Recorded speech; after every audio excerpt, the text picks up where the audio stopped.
This works. We're live. Hey! I think this is our first time being live on Facebook.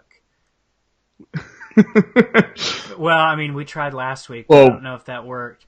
We've been live. This is definitely by far the best it's gone. That's the truth. Yes, that is true.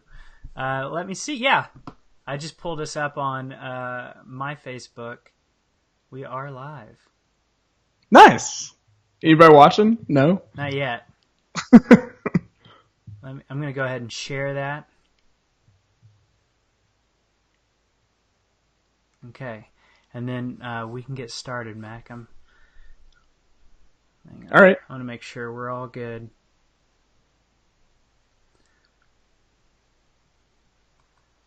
I should have. Yeah, it looks good. Yeah.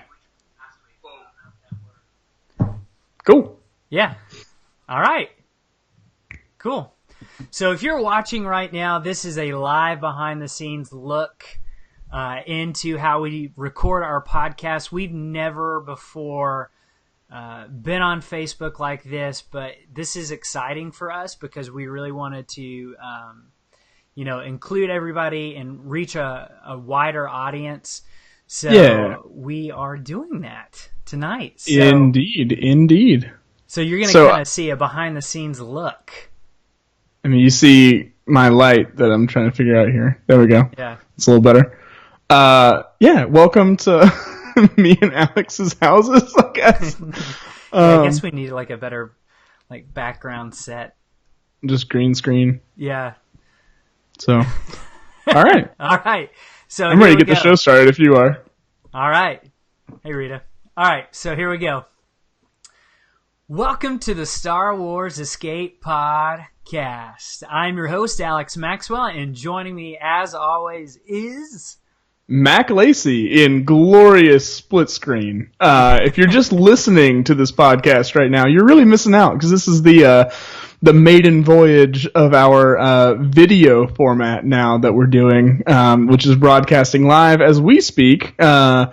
But you are not experiencing it live if you are listening to this. So, yeah, if you're listening on the podcast, we're trying something new. We're on Facebook Live, and we're just test trialing it for right now. And if it goes well, this might be a new thing that we do. But don't worry, we're still going to be a podcast. We're always still going to, you can find us on iTunes, rate, review, and subscribe. That helps us out the most.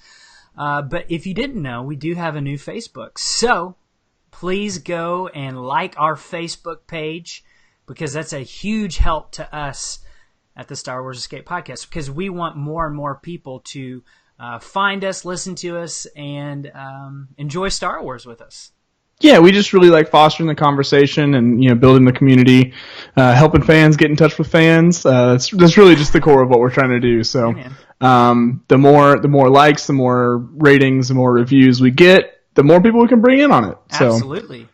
Yeah. Absolutely. So we are going to jump into the news real quick. I'm going to leave a little buffer there just so Matt can edit that later. But here we go into the news. Mac, this has been a big news week. It has indeed.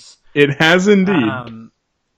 I mean, There's been a few things that have come up. Just a few. Just a couple. Just a tiny amount of things. Actually, it's been a ton of things. And in fact, I'm almost forgetting that Solo is coming out. Yeah. There's just so much Star Wars stuff going on right now. I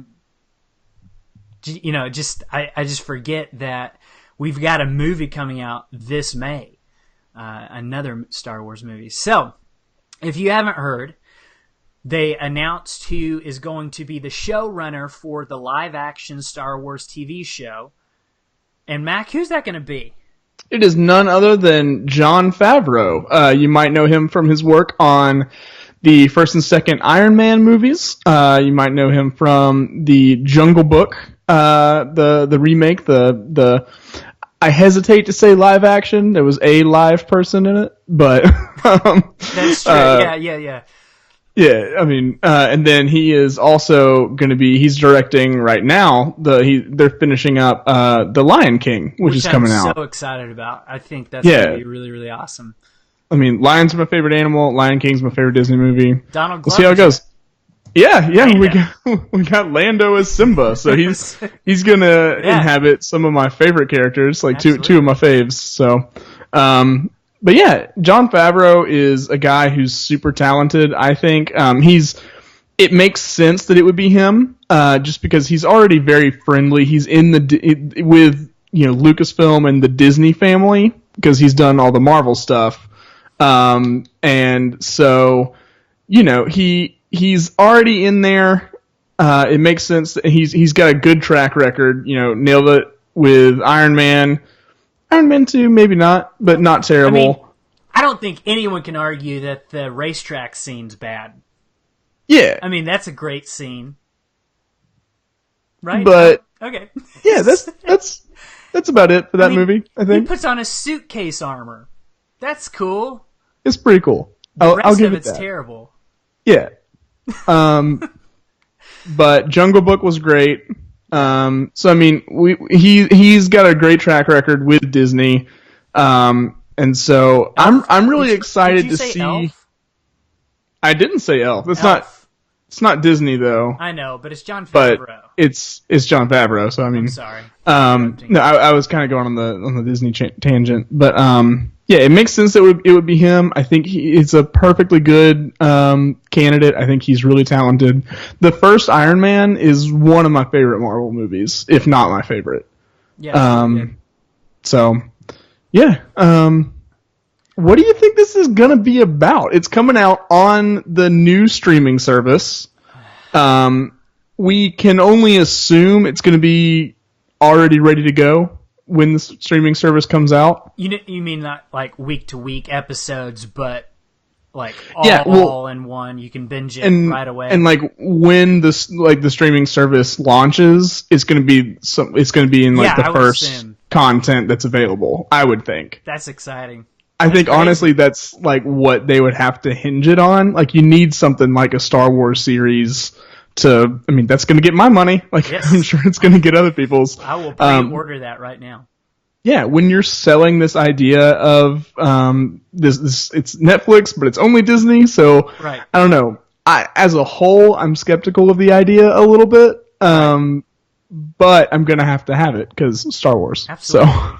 So, in terms of what I think it might be, I mean, I don't know. For one reason, my mind keeps going to like the idea of Star Wars Underworld, of what they were planning with George Lucas before the sell to Disney, and Kathy Kennedy always talks about how it's like a treasure trove of, that they go to time and time again, and we've seen this in the Clone Wars and Rebels, and probably in Solo too.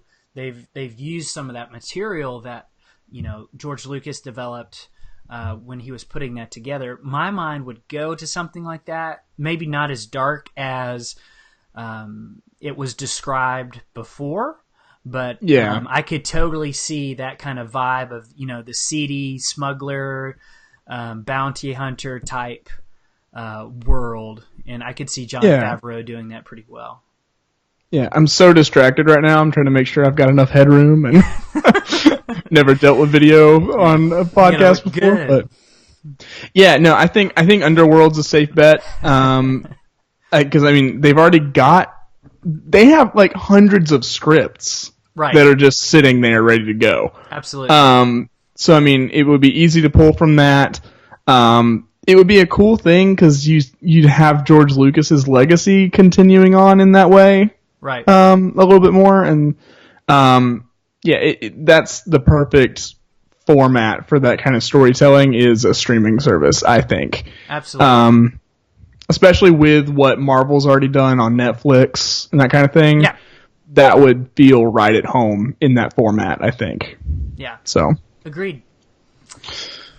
So, I mean, any other thoughts about Jon Favreau taking over a Star Wars show? I mean, I assume he's going to direct a couple episodes and, help possibly write some as well, but he's not going to be the only director doing the entire show, right? No, that would be I'm sure he'll direct a little. Yeah. But it would be impossible for him to direct every single episode. Normally you Probably bring in premiere episode and finale. Maybe some milestone ones, you know. But I mean normally you're going to have a kind of a revolving door of directors coming in and out. Yeah.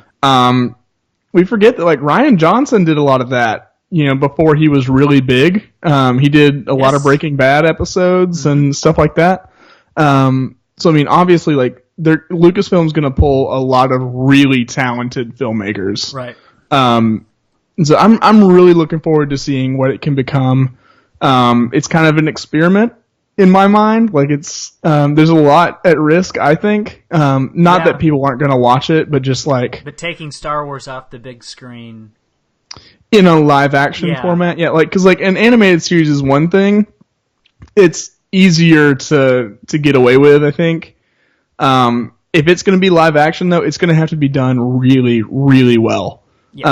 I think they can do it. I have a lot of faith in that.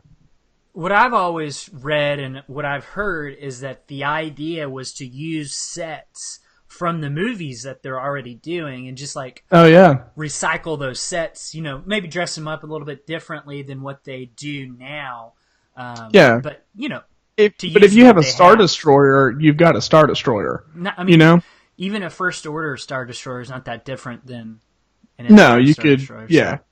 I don't know, that'd be cool. Yeah. So I'm really excited, and we will keep you up to date for sure on any news that comes. More than I mean, there's going to be more than one live action show too. I'm pretty sure it's not just Jon Favreau's show, but there's going to be another live action show too, because Bob Iger had kind of talked about that at one of the Disney shareholding meetings before. Just that there's going to be multiple shows. Might not be right away, but. There's going to be multiple shows. And like one last point before we move on from that, one could argue that it might end up working really, really well for Star Wars, that episodic format. Because that's what it's built on. Anyway. But to truly see that like next time, you know, like... Oh yeah, no, I think the medium is certainly fitted. It just the challenges I foresee are going to be production value and because we've come to expect a certain level of production value. Like there's a standard, it's a pretty high one for Star Wars because it is these huge spectacle films. That's the challenge I foresee. But I think they'll do it. They're going to pour a ton of money into it anyway. It's going to print money, like. For sure. So for sure. Yeah. All right. So next on the news is Andy Serkis has been talking about Supreme Leader Snoke here lately, Mac. The man himself. He's got some interesting comments about Snoke that I think a lot of people would be interested in, especially since, some people felt a little upset that we didn't get his backstory in The Last Jedi. Spoiler alert. If you haven't watched The Last Jedi, which you can tomorrow by the time of this recording, you need to do that. But a lot of people were upset about Snoke and, you know, the build-up towards him. And, like, Andy Serkis kind of addressed that. And he said, JJ and I discussed it, and Ryan and I did discuss backstories to him, where he came from. I've been asked not to shed anything. Should we want to bring him back in any way, whether in a prequel or whatever. I think there's something cool about that. It does remain a mystery for people. I know that some people find it incredibly frustrating, but I think it allows for further exploration and layering at a further point. And he says he's not in any discussions about the character at the moment. Who... I don't know. Who does he think is going to be frustrated at the prospect of getting more Snoke backstory? I didn't take it that people would be frustrated, but I think he was addressing that people were frustrated that we didn't get any Snoke backstory. Oh, yeah. because that's what everybody wanted, right? I mean, we all came up with these elaborate Snoke theories about who he is, what he's this ancient being or whatever, but turns out none of them matter, and the best thing that could have happened to Snoke happened in The Last Jedi, I think. And I mean, I've been on record saying that before. You are on record. Yeah, right now, as we speak, live. I can't help point that out just because it's a novel concept. Live. The whole time I'm like, live! I know. Yeah, no, but I mean, this is exciting. As far as coming up with backstories and stuff with the director, as a filmmaker, that's just something you do. Right. Because that's how you get good performances, because your actors have proper motivations and everything in their head. So even if it's not a real, like we would say in the Star Wars world, canon explanation, the characters still have backstory and everything. So I think that's probably more of what he got. And the reason he's not supposed to talk about it and stuff is because it would confuse us later on when the actual canon materials come out. Right. So I think probably the backstory he came up with Ryan is and JJ is more of just kind of for him circus speculation. Yeah. Whatever he's got to do to be able to play that character. Sure.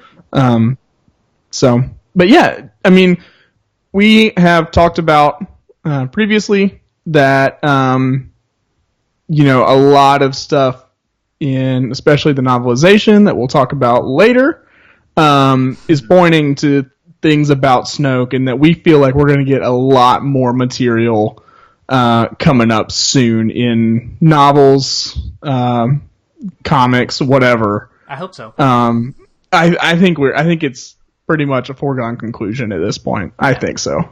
So it'll happen eventually. Yeah. I hope it's soon. Me too. Just because it's something fun to talk about, and I think I think the faster we get that story, the faster we'll be able to move on from it. You know what I mean?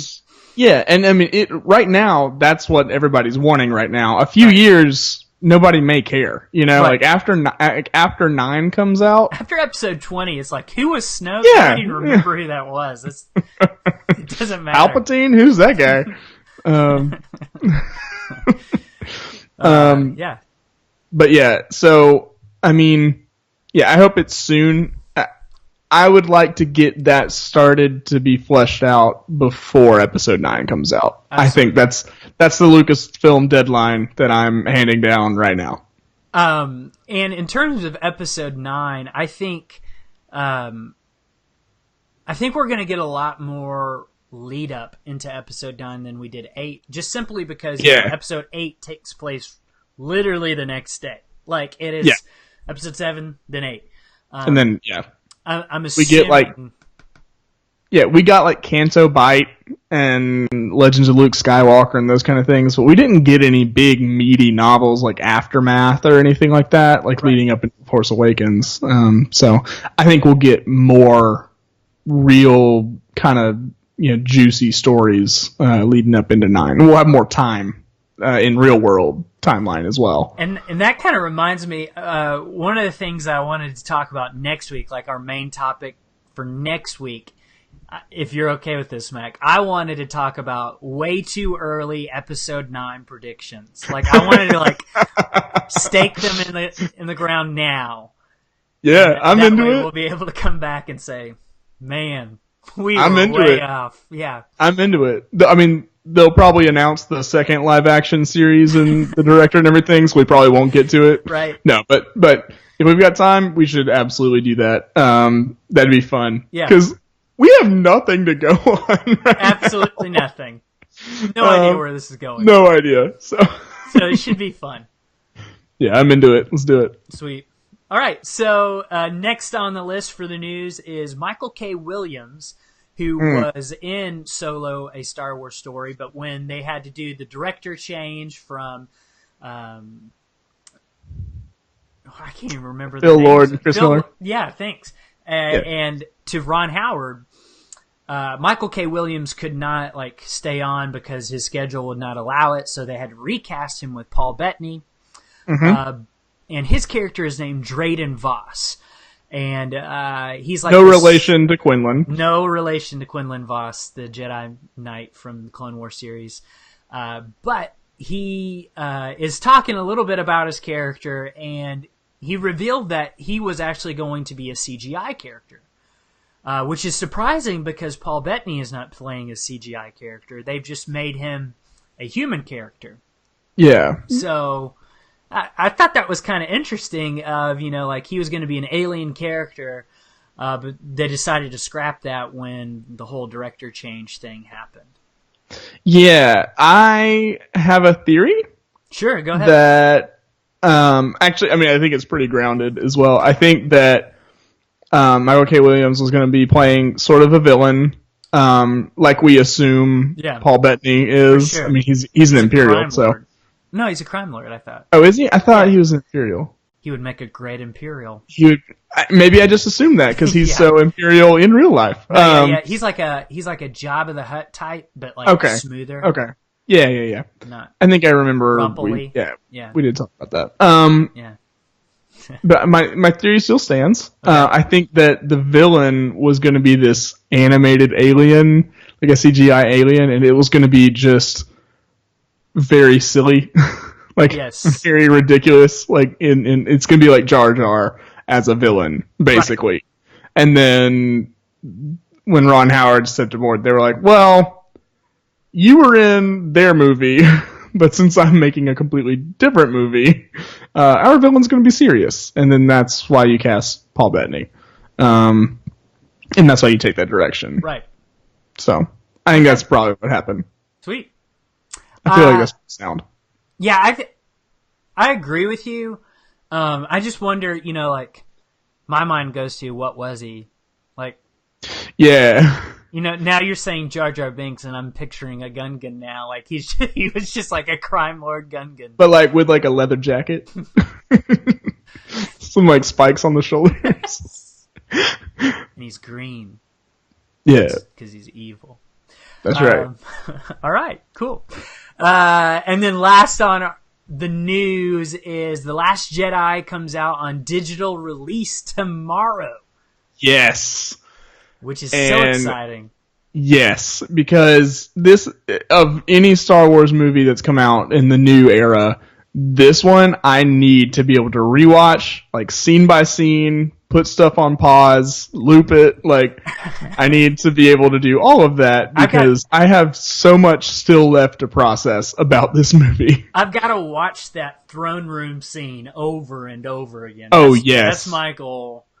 And, like, pick a different Praetorian to watch every time. Yes. Like, all right, you, number 8. Guy that gets thrown into the shredder. What happened to you?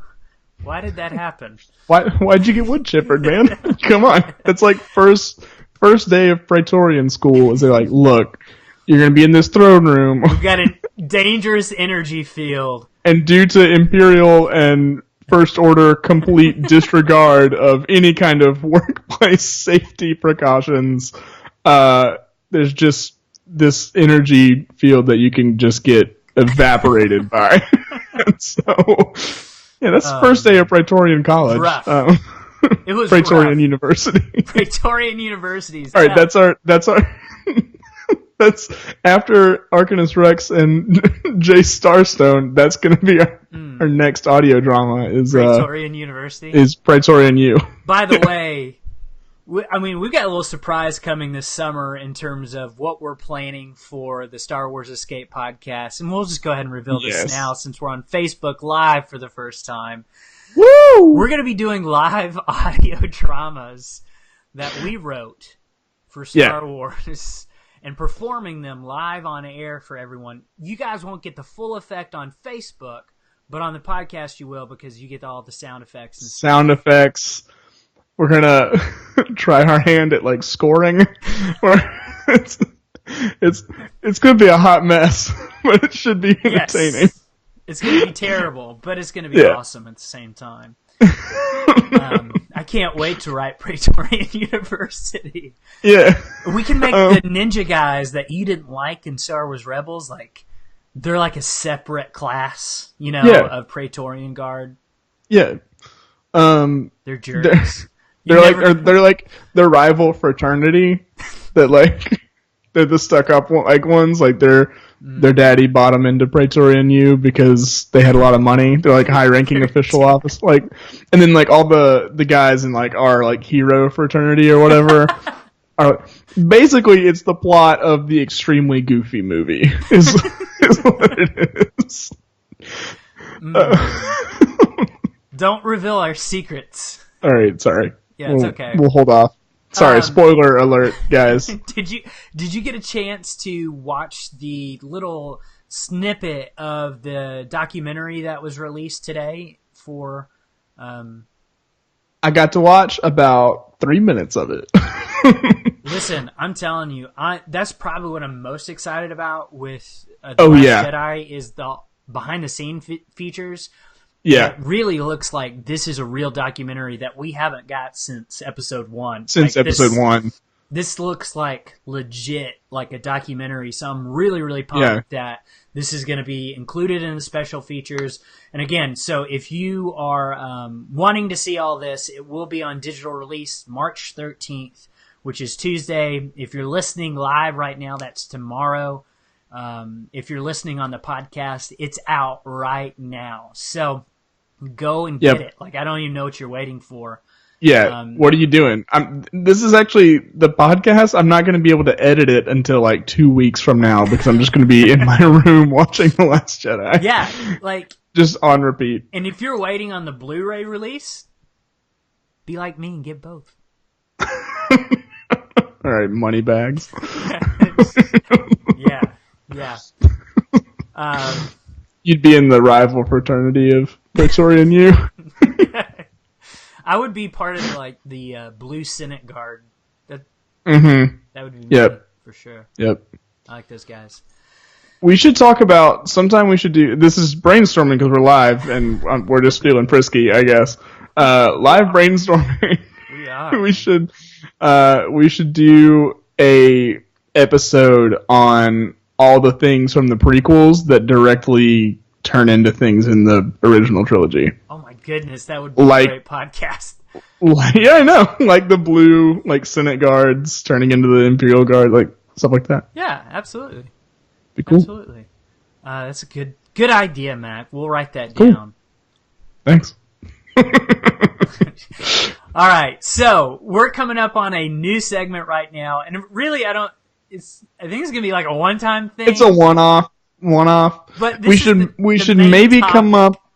Yeah, we should maybe come up with like a name for this type of segment, but like not being this particular. Okay, yeah. Thing. Does that make sense? Yeah. Like something like we don't know what to call this. Yeah. Okay. So we're going to be talking about Star Wars misconceptions. Like when you were younger watching Star Wars, what are some misconceptions that you had when you watched it? And so what I wanted to do is be able to talk about those things because I had a lot of misconceptions when I was a kid watching Star Wars for the first time. Oh yeah. And I wanted to talk about, what some of the reaction we got on Twitter when I asked this. We got actually quite a bit of responses because I think a lot of people ended up having some misconceptions about Star Wars. So I'm just going to I'm going to start with our first few comments from Twitter. And so Generation X-Wing Podcast said, in terms of what were some common misconceptions that you had as a kid watching Star Wars. And they said Stormtroopers were clones. Mm-hmm. Yep. Not a classic terrible misconception, but not bad. Yeah. Dark Vader instead of Darth Vader. Classic. Yep. All right. I thought it was Dark Vader. That checks out. The figures also warped my expectations of characters. Yellow lightsabers. So I guess like the figures they had faded a little bit, and so he thought there was some yellow lightsabers. Yep. And the Cantina character design.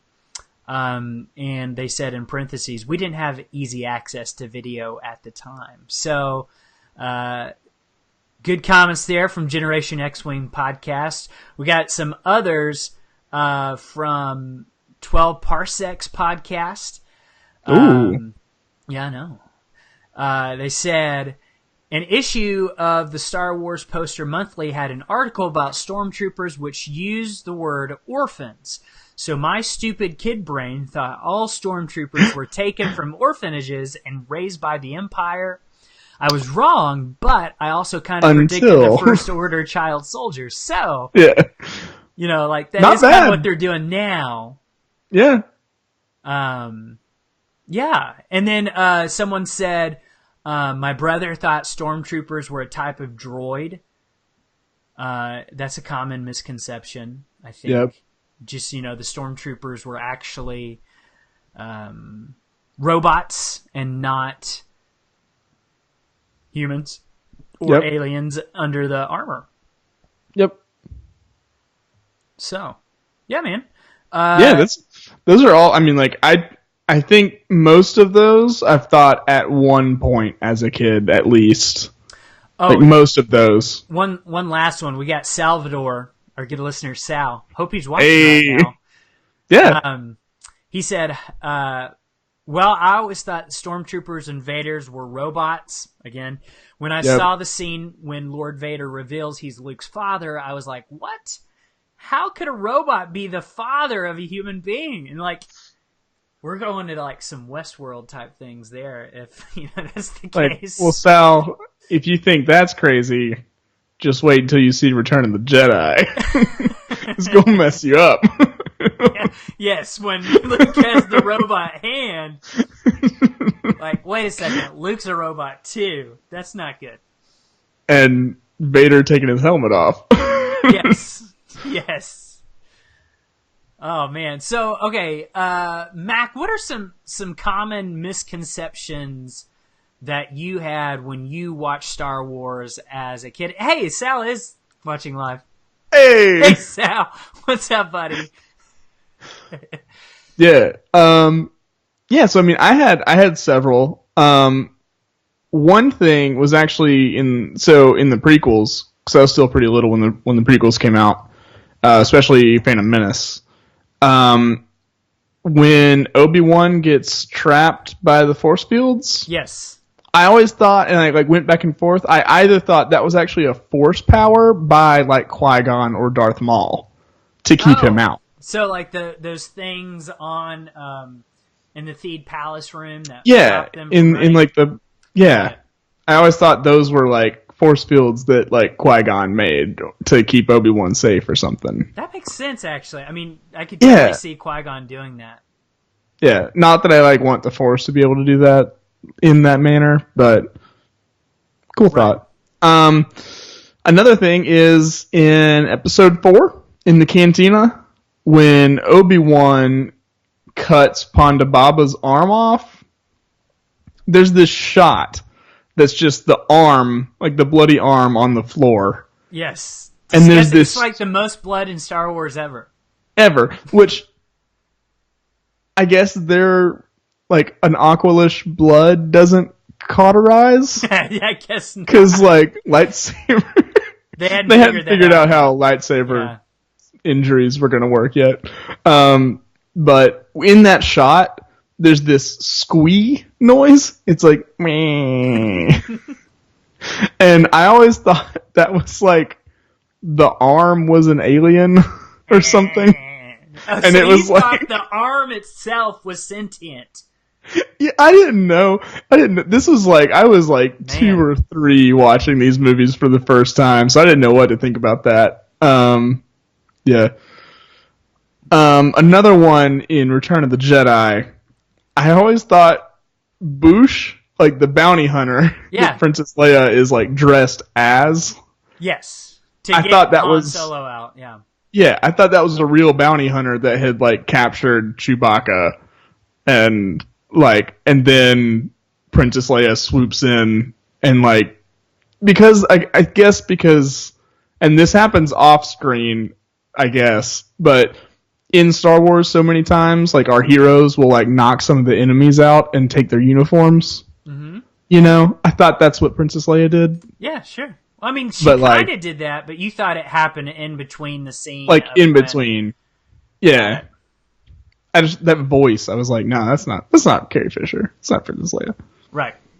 So Yeah, no, it was not. no. It's actually the voice of E.T. Is it really? It is. I yeah, did not same know guy. that. Yeah, same guy who did E.T. does Boosh. You learn something new every day on the Star Wars Escape podcast. It's not even constructing a lightsaber yet, so. Wow. Um, That's amazing. what about you, Alex? What are some of your misconceptions from childhood? I had a lot. we better get taken on a ride. I had a lot. All right. Let's start with The Empire Strikes Back. Okay. I was so confused watching it. You know, that's the first Star Wars movie I watched was Empire Strikes Back. I just skipped A New Hope and started there. And I wasn't That confused. explains so much about you. It actually does. It really does. That's why Force Awakens is your favorite. Yes. Because it's like a better version of A New Hope. Did I just say that live on the air? We better throw down. Listen, I love The Force Awakens. It's so good. It's good. It's Star Wars' great. greatest hits. I'm not going to defend myself. Okay, so anyways. When I was rewatching The Empire Strikes Back as a kid, I noticed that, you know, the guy that's in the snowspeeder with Luke, he calls him Dak, but I thought he was saying Dad. I was like, he's found his dad. This is great. Nope. You know, because, like, you know, Uncle Owen always said he was a pilot, right? Yeah. Yeah. Well, there he is. He found That him. makes sense. He's That makes there. sense. You know, he's like, hey, Dad. And I was just like, but, like, in the back of my mind, I'm like, Luke, you idiot. That's not your dad. He thinks that's his dad, but that's not his dad. And so when he dies, it's like, man, Luke just lost his dad. again. But it It's all wasn't right. even his real He dad. gets a new one by the end. So It wasn't even his real dad. So, like, he lost his fake dad, and then he learns his real dad is Darth and it's even Vader. worse. It's terrible. Luke is having the worst week I ever. mean, he already has the worst week ever in Empire Strikes Back, I think. Yes. But Yes. pretty bad week. It's a bad week, for sure. Yeah. Another misconception that I had as a kid was in Return of the Jedi when we first see the new Death Star. I thought for sure that was the first Death Star. Like, I couldn't read. You know, I didn't read the crawl. Yeah. You know, I could read some words. I saw Death Star really big and, you know, Luke Skywalker really big. I'm like, okay. But when we get to the new Death Star, I was thinking, man, they somehow recovered the Death Star that Luke blew up, and you can see Like, all the man. battle damage there. So, All right. I thought that was Did you kinda just think it was like really resistant to Yes. like supernova-like explosions? Yeah. Oh, I just thought, you know, like, you know, obviously this thing's damaged when Yeah. really it was incomplete. Yeah. But I- you know, I just it makes thought it was sense. damaged, like a battle damaged Death Star. It makes sense. I get it. You know, so I thought that was the case there. Yeah. Another misconception that I had, and this is funny. Fans of Shadows of the Empire, which is a video game that takes place between Empire Strikes Back and Return of the Jedi, there's a character named Dash Rendar.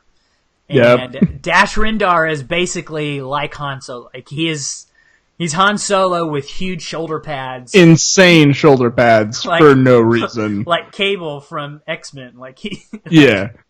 just giant shoulder pads. And he has like a Millennium Falcon that's not the Millennium Falcon. It's Later similar. gets reused in Rebels. The Outrider. Yes. Yeah. Yeah. I thought that was Han Solo's brother. Like I assumed they were brothers as a kid. Why wouldn't you? I mean, that's mean- basically what they were trying to like. That's what they were going for. Yeah. It basically is that, but yeah. I don't know. Those were my 3 biggest misconceptions. I'm trying to think if there's anything else that, as a kid, I really just thought, man, that doesn't seem right. But that's about it, I think. Oh, when I first watched episode 1, there is one more. I was 9 when that came out. So when I watched episode 1 for the very first time, there's a couple scenes where it's very clear now that Ewan McGregor did some reshoots and his hair was completely different. Yeah. I thought that was a different character. Didn't even look like Obi-Wan to me. Just like, who's this guy? That's incredible. Yeah. So, I was a dumb kid. I was a dumb kid. I feel like I learned a lot. Like, I got a really good inside look into young Alex's mind. I feel like we just changed. Not much has changed from then to now. No, it is what it is. Yep.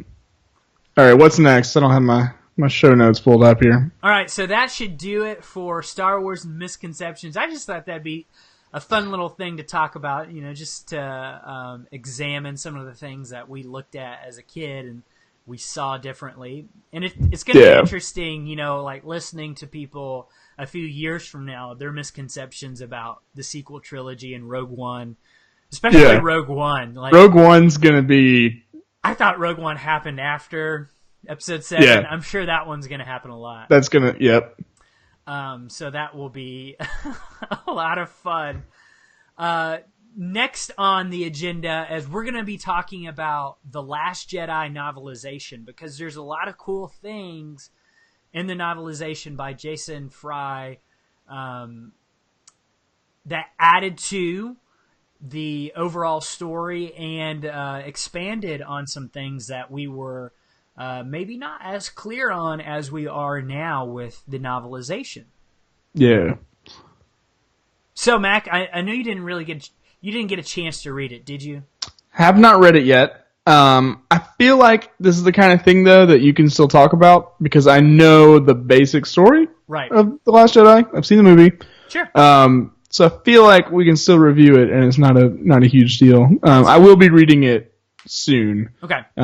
Just haven't. I mean, it's only been out less than a week. Less than a week. I got it done pretty quickly. It's a fast read. I mean, it's not very long. It's about 315 pages or so. Yeah. Just standard Star Wars novel format. Mac, the way this book starts out, I mean, it just blows you away because it starts off with a prologue. And I sent you a picture of the first line. Yeah, and I was like, please no. Please no. It blew my mind. I was very concerned. I was like, this Last Jedi novel is going places that we did not expect at all. I was like, well, they're going for it. Let's bold strategy, Cotton. Yeah. Let's see how it works out for them. Yeah, they went for it. So it starts off basically with Luke standing next to his wife on Tatooine. Like he has, like he does. Watching the twin suns set, like he has all of his life. Yeah. And he is married to Cammy from the deleted scenes of A New Hope. Like, if you want to dive deep into Star Wars, watch the deleted scenes of A New Hope, and some deep cut stuff. There's some deep cut. This is the friends that he wanted to go see at Tashi Station, and Yep. Cammy is one of them. And they used to call Luke Wormy. That was his nickname. It's a weird nickname. Whatever reason. It's strange. But basically, Luke is an old man. Like he is in Last Jedi, and he's next to his wife, Cammy, and they're watching the sunset, and Luke can't escape this feeling that he's missing something in his life. Like he didn't do something that he should have done. And we learn as he's kind of reminiscing and grappling with this issue that when R2-D2 in A New Hope goes off, he goes and gets him back, and he encounters Obi-Wan Kenobi, and Obi-Wan makes his plea, and he turns Obi-Wan down. He says, "No, I'm not going to go with you. I'm going to go back home, and I'm going to live my life." And so basically he does. Stormtroopers come. They take the droids. The Empire still reigns. And Wild. Yeah, it's crazy.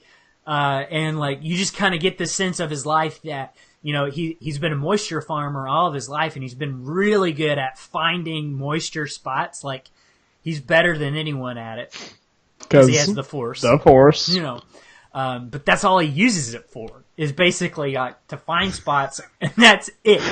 And he's just a moisture farmer who feels like he just didn't do something that he should have done in his life. So I thought that was kind of an interesting take. And then, you know, by the end of it, he wakes up and he's on Octo, and he's like in a cold sweat. And it was a Force vision, basically. Like, the Force allowed him to see what his life would have been like had he not gone down this path. Crazy. So oh man, what an opening! It's a great opening. I thought it was a great opening, just because it's like we never have seen something like that before in a Star Wars book. So it was just one of those things of like, that was really, really cool. And of course, my mind went immediately to, is there an alternate reality where Luke is actually doing these things and he's married, and, you know, like, especially with just having done Rebels. like World Between Worlds and stuff on Rebels. Right. Yeah. So that was definitely an interesting thing to read, and so it was a great opening, and it was one of those that, you know, that I wish you could have found a way to do in a movie, because I think that would be like, you know, like everyone in the theater would be like, what is going on? I mean, you can't do it like in The Last Jedi, because you gotta put the crawl in, which, you know, like if you've got the crawl, right, that kind of prologue doesn't work. But it could work with something like a standalone movie, but not a solid movie. Yeah. Like Rogue One, it could have been like something like that. Could have been really cool with Urson, Galen Urso. I just combined his first name and last name. Urson. But yeah, I don't know. Wild. That's a way to open a novel right there. Yeah, and and you know, this was kind of confirmed in Empire Strikes Back. I mean, it's just one of those things that we never really talk about or address. But the Falcon and other starships are sentient. Did you know that? Because the hyperdrive? Well, they had droid brains, too. Oh, okay. That makes sense. But, like, when Han is saying stuff like, I'm talking to her, and, like, even C-3PO talks to the Falcon, right? Yeah. I mean, he says that in Empire Strikes Back. It's one of those things of, you know, like, oh, yeah, I didn't even, like, that's just one of those lines that kind of just go over your head. But like, he really explores that in this movie. And Poe Dameron's X-Wing, Black One, just as cocky as Poe Dameron. Like, the X-Wing is talking to BB-8 the whole battle. Like, did we just break the speed record for any starship ever? Like, it's asking BB-8 these questions during the battle, and BB-8's getting frustrated and like, stop talking. We're in the middle of a battle. And like, Black One wants to know, like, but I think we just broke, you know, a record. Could you check that real quick for me? And just like stuff like that. Yeah. Like, so I thought that was kind of interesting, because then I saw someone. I'm gonna have to chew on that a little bit. Yeah, it's weird. It is kind of weird. I'm not sure about that. I'll have to read it and see how it's presented. It's not as sentient as like a droid, I would say. Yeah. I would say that it has personality.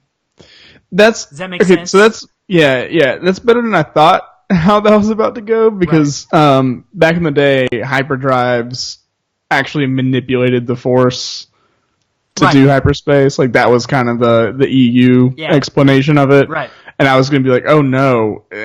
It's like the Falcon, does that make them like connected to the Force? And so I'm like, So droid brains, I can process that a little bit better. Still gonna have to chew on it. Not sure how that sits with me. Well, I mean, someone on Twitter mentioned the fact of like, well, if that's the case, does the Falcon miss Han? So sad. I know, like Han Solo's gone. Does the Millennium Falcon actually miss Han Solo? It's terrible. I know. It's so sad. I know. All right, what's else? We gotta move on from that. Yeah, I know. Just a couple other things that are really cool in the Last Jedi novel. There's a couple deleted scenes, and I think that these deleted scenes are actually going to be on the digital release that comes out tomorrow. But basically, the fish nuns on Ahch-To, that are taking care of the island and stuff. Yeah, the caretakers. Luke talks about like how there's male species that will come and raid and take the women basically, and like he's just giving up protecting them. I thought so. I read like all the stuff like in the data bank and stuff on them. I thought it was just like that the males all went off to sea to do raids and stuff, and then they came back once a month for like a big party. Yeah, that is what it is. But like Luke misled Rey, and so like Rey, that's where we get in the scene where that was cut, but it's in the trailer where Rey is running with the lightsaber. Yeah, she's running to the village, the fish village, and she thinks like there's a massacre going on, and she's gonna stop it. And she like jumps in, and she sees like they're just partying. They're just like dancing and stuff. They're just trying to get down. Yeah. And Luke comes and basically like, hey, listen, I was kind of joking. I'm sorry. But they end up having this really cool scene together where they dance. And like, there's like, I really wish that scene was in the movie, just because one of the things that I kind of got frustrated with is that I never felt like Rey and Luke connected like Han and Rey did. Yes, and so I agree. I feel like something like that would have really, really helped. Yes, I agree. You could have done without the Thala-Siren and put the dancing scene in. Yes, absolutely. So. For sure. Yeah. Luke tells, because the fish nun ladies keep asking Luke, like, who's this new lady? We don't like her. Like, they do not like her at all. Yeah. They keep asking Luke who she is, and he just gives up and he says that she is his niece. Now, it is suggested in the novel that he's just saying that to, like, so they'll stop asking questions. Yeah.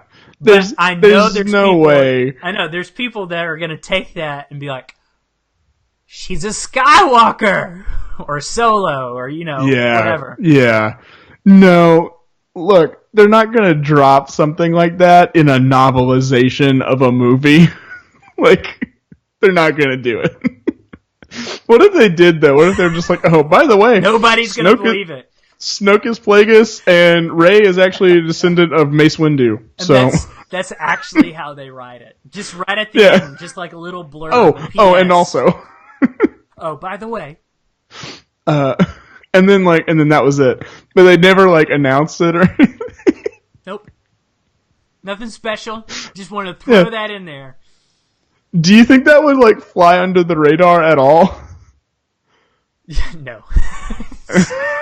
We're Star Wars fans. I mean, we examine every word. Everything. So no, I don't think that would fly under the radar. Another cool thing that I thought from the novelization that we got some backstory that we did not get in the movie is that Snap Wexley and Jess Paiva are still alive. Nice. They are on a secret mission. They are like not with the Resistance. They're doing their own thing, and I like that idea. Yeah, I'm into that. Because I really like those characters from The Force Awakens, and I was kind of bummed that they weren't in The Last Jedi, but now we know, like, they're probably going to be back in Episode 9. So that was pretty cool. Snap will, because JJ's not going to do a movie. JJ Abrams puts his friend, Greg Gernbrug? He puts his friend in, like, literally everything. Everything. And so that's who Snap Wexley is. He was also... Which I thought it was cool that they, like, tied that into Aftermath, and that became, like, a cool thing. He's a main character in Aftermath, so that's really, really cool. So another thing that I noticed from the book, Reylo is totally a thing, whether you like it or not. That romantic tug there between Kylo Ren and Rey, definitely evident in the novelization of it as well. It just wasn't the portrayal or, like us in our minds wanting it. Like the way that it's worded, it's totally a thing of they are romantically interested in one another. Not totally, but there's something there. There's a spark there for sure. I'm cool with it if they approach it from the angle like, oh, they're really the only two people that either of them can relate to in the whole galaxy. Sure. And like coming at it from that angle, I'm cool with it. I hope it's not like a big thing. Like, I don't want Episode 9 to end with the Reylo wedding. Like, Yeah, for sure. So. For sure. Another thing that I thought in the book, Leia is portrayed very, very well in this book. Cool. She has a great moment with Chewbacca that we never got from The Force Awakens. We never got in The Last Jedi. It's a crime. The biggest crime about The Force Awakens. I agree. Yeah, so at the end of the story of The Last Jedi, in the novelization, she enters the cockpit with Chewbacca. They kind of close the door, and they just hug and cry with each other. Like, it's just a great moment. Like, I wish that was in the movie, too. Yeah. Just because, like, they're grieving not just for Han, but now for Luke as well. Because Leia's the one that tells Chewbacca, like, hey, he's gone, too. So it's just like this great, I know, it's just this great moment between Chewbacca and Leia in the novel where they just literally, like, Leia just buries herself into Chewbacca and they hug each other for a long time. And it's just a great moment. So that's our awesome. First live episode that we have video for has to be the one where I start tearing up. Sorry,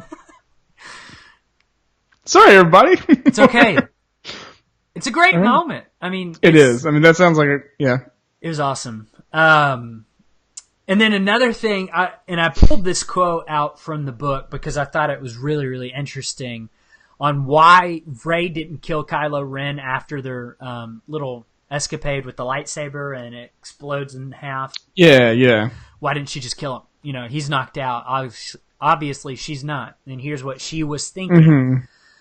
It says, just as Kylo was its instrument, that's the Force, despite his determination to bend it to his will, he would learn one day, she sensed, the Force wasn't finished with him.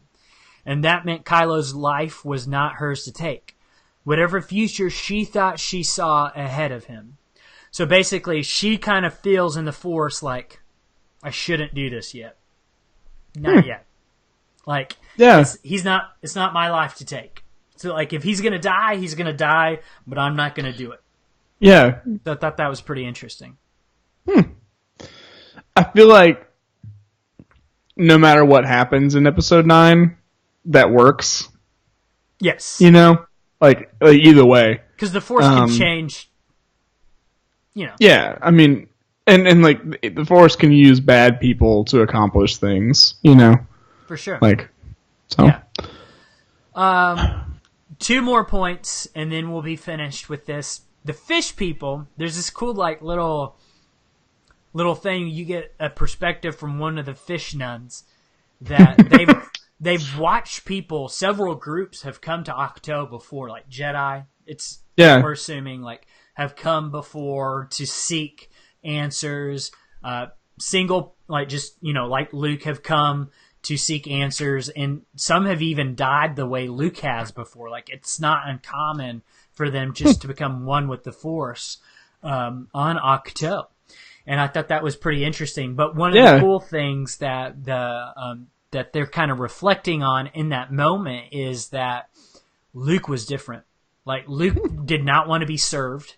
Like, he served them sometimes. And, like, he was special. There was something special about Luke Skywalker when he was there. And that's something we all know, and I'm glad that the caretakers know it too. That's cool, though. That's cool. But what was really funny is, like, kind of at the end of it, she's reflecting, and she kind of thinks to herself, like, I hope his niece doesn't come back, though.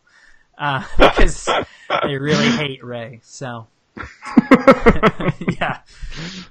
And then the last point that I thought was really, really interesting was that Snoke believed that Luke and Anakin Skywalker were favored instruments of the cosmic force. And Snoke, like, in his mind, he always talks about the cosmic force.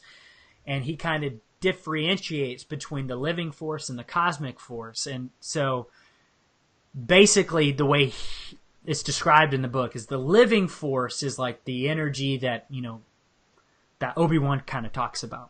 It's in all things. Luke even talks about it, like when he's training Rey. But the cosmic force is the side of the force that has its own will, that like, is moving and doing things and, getting people to accomplish things. So I thought that was pretty interesting. Yeah, I mean, I view those things, like, I think it's all the same thing. Those are just different ways of approaching it. Those are different ways to think about it. Right. I don't think there's actually, like, two different forces, like, But, yeah, I mean, it's cool. Any kind of Force lore like that is cool. And, like, even just seeing how different characters think about it and approach it. It's always interesting, so always a win, I think. Absolutely. So any questions you got for me since you haven't read it? Because you can't read? I can read, Alex. Sometimes people just don't have time to do a novel in like 3 days, like you did. I've read plenty of Star Wars novels in less than 24 hours, though. But that was back when I could, like, skip class. Yeah. I'm on spring break. Can't skip work like that. Yeah. But, yeah. I don't think so. I'm excited to read it. I'm going to read it at some point. I'm excited to see it. Does Admiral Akbar get any more props than he does in the film? Absolutely. And they treat him like he's this great admiral, and we know that he's not. I mean, not everybody can be Radis. That's a trap! That's a trap! I mean, he... Proximity alert! Yes, duh, it's a trap. Listen to Lando. Just do what Lando says. Look. Goodness gracious. He did his best, okay? He's just a Mon Calamari doing his best. All right. Well, Alex, thanks for breaking that down. Yeah, man. I think that's a lot of really cool stuff to think about and ponder, and then hopefully get to experience when I read the book. Absolutely. If you guys have read it, tell us what you thought. Did you think any of the stuff that we mentioned wasn't that big of a deal? Did you think we missed anything? What were your thoughts on the stuff we brought up? We want to hear about all that kind of stuff. So, absolutely. Yeah. So you can reach out to us on Twitter, Facebook, the emails, the internet. Yep, the internets. Yeah. So cool. So we're gonna do one last segment for the Star Wars Escape podcast, our first ever live Facebook viewing. Like, this is incredible. We've got a couple comments that I want to mention after our final segment, if that's okay. So you can still send them in. Absolutely. So if you got anything to say to us, say it to us right now. Say it to our face. Yep. But this is your warning. This is going to be the last segment. But if you're listening on the people podcast, talk to us, and then we're not going to get to it. for those of you who are wondering, I do that live every time. Those are my golden pipes that you hear. It's not a recording. People talk to us. Don't quit your day job, Alex. That was mean. All right, so let's do constructing a lightsaber. Cool. So for this week's constructing a lightsaber, I chose Kenny Baker. Kenny Baker is the man behind R2-D2. He is really a prolific actor as far as does lots of creatures and parts like that. Technically, the man in R2-D2 though, not behind. He is the man in R2-D2. Yeah. Okay. Basically, so when you have this tin can of a droid called R2-D2, George Lucas really wanted, for close-up shots and things like that, he wanted a human presence to be, in R2-D2, to give it that extra personality, that touch that makes R2-D2 really seem like a living, breathing character, even though he's robotic. He's not and so enter Kenny Baker. Kenny Baker everybody described him as just the most enthusiastic, the most optimistic, and just a trooper. He put up with stuff on Star Wars productions that is unreal. Like there's obviously no unions for droid actors because goodness gracious. There is now. There's gotta be now, surely. Yeah. 2019. So for close-up shots, Kenny would actually sit on a stool inside R2-D2. He could kind of move his hands and press it on the upper dome that ran on a track, on ball bearings. And so he could move the R2-D2's lid, the head, a little bit. So in all the close-up shots, you actually have Kenny Baker moving to make R2-D2 look different ways. That's him. And then also, George Lucas would be okay, R2-D2 is really happy. And so Kenny Baker, and he's got a really cool interview that you can watch him do this. But he's all right, well, I'm going to be happy. And he he jumps up and down. Yeah, he's well, I'm smiling and everything. Nobody can see me, but you got to do it to get the performance out. And that makes R2-D2 kind of rock, So he just did a lot to really bring our one of our favorite characters to life. Because R2-D2 is the hero of the Star Wars saga. He literally saves them out of every bind. Even in The Last Jedi, he's the one who inspires Luke to everything. Go do something. Yeah. R2-D2 is super important. Kenny Baker is super important. He also played Paplo, which is an Ewok. So along with Warwick Davis, he was an Ewok as well. Kenny Baker passed away pretty recently, which is really sad. But I wanted to read a quote that George Lucas actually gave upon hearing the news of Kenny Baker's passing. Kenny Baker was a real gentleman as well as an incredible trooper who always worked hard under difficult circumstances. A talented vaudevillian who could always make everybody laugh, Kenny was truly the heart and soul of R2-D2 and will be missed by all of his fans and everyone who knew him.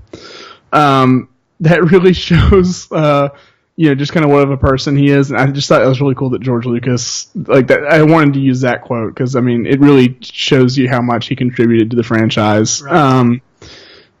So as far as the very difficult circumstances that he was performing and working hard under, a lot of times they would have a shot, in the Tunisian desert with Kenny Baker inside of R2-D2, which is a metal can that's heating up. Goodness gracious. And it's over 100 degrees out and the sun's baking, and they'd get the R2-D2 shot and they'd say, all right, going to lunch. Great. Got it. And leave Kenny Baker in R2-D2. They'd forget him. That's awful. It's so bad. He just stayed there? dealt with it until they came back. When he was moving the head, there's wires that could, if he moved it too far, they could choke him, like, inside. They could, like, wrap around his neck and stuff. So, I mean, he's putting up with so much, but every day just brought so much enthusiasm, and he was such a trooper and good sport. So yeah, I just wanted to profile and kind of showcase Kenny Baker a little bit.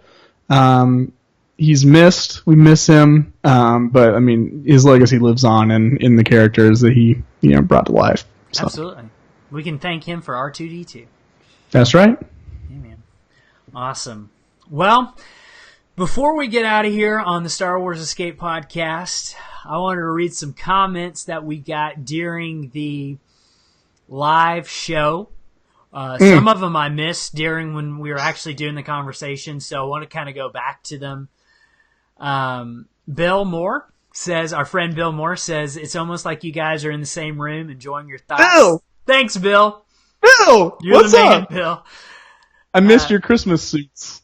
Yeah, man. Bill has the best Christmas suits It's amazing. Incredible. You've ever seen. So. If there's like cosplaying for Christmas suits, Bill's the guy. It's Bill. Yep.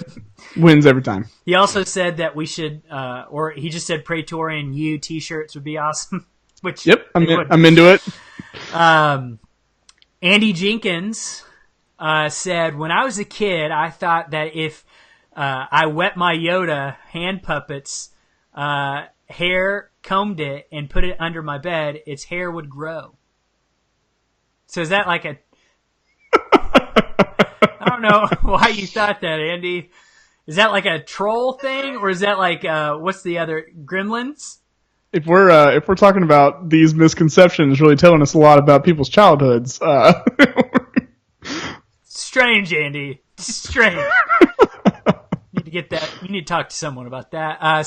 Sal, our good friend Sal. Sal. He said, okay, this is not a misconception. It's more an existential doubt.